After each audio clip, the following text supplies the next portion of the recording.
वसल्लम मुबारक अला सय्यिदिना मोहम्मद व अला आलि मोहम्मद। सबसे पहले तो अल्लाह का लाख लाख शुक्रगुजार हूँ कि आप सबकी दुआओं से और अपनी माँ की दुआ से अल्लाह ने इस्तिकामत दी और ये आज 78वां दिन है कंटिन्यूस परपेचुअल अरेस्ट का।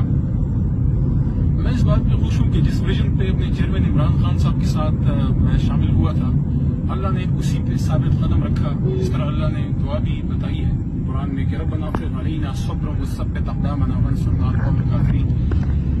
मेरा मैसेज मोहब्बत का है। इमरान खान साहब मेरे लीडर हैं और रहेंगे और इंशाअल्लाह वज़ीर आज़म बनेंगे दोबारा और पाकिस्तान तहरीक इंसाफ की इंशाअल्लाह हुकूमत आएगी।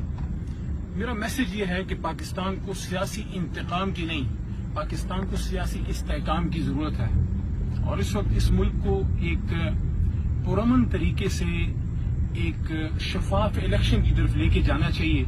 हम सब पाकिस्तानी हैं, हमें दहशतगर्द और गैर महब वतन कोई नहीं। मैं हमेशा पहले भी इस बात का, जब हुकूमत में था, जब पहले पोजीशन में था, ये कहता था कि किसी पे गद्दारी के फितवे ना लगाएं।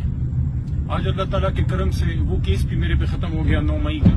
बाकी भी जितने 2 करप्शन के केसेस उन्होंने लगाए, 4 MPO, सारा कुछ अल्लाह के करम से खत्म हुआ।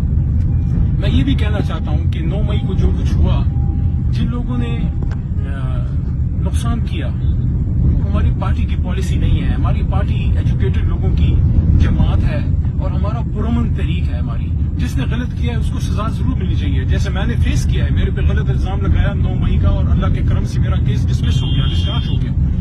लेकिन बाकी जो करोड़ों लाखों हमारे वोटर सपोर्टर हैं, वो पाकिस्तान तहरीक इंसाफ के साथ इमरान खान साहब की लीडरशिप में एक इस्लामी फलाही रियासत मदीना की तर्ज पे वो बने, उसके लिए कोशिश कर रहे हैं। बाकी जमातों के भी अपने एजेंडाज हैं, उनके भी अपने मैनिफेस्टोज हैं।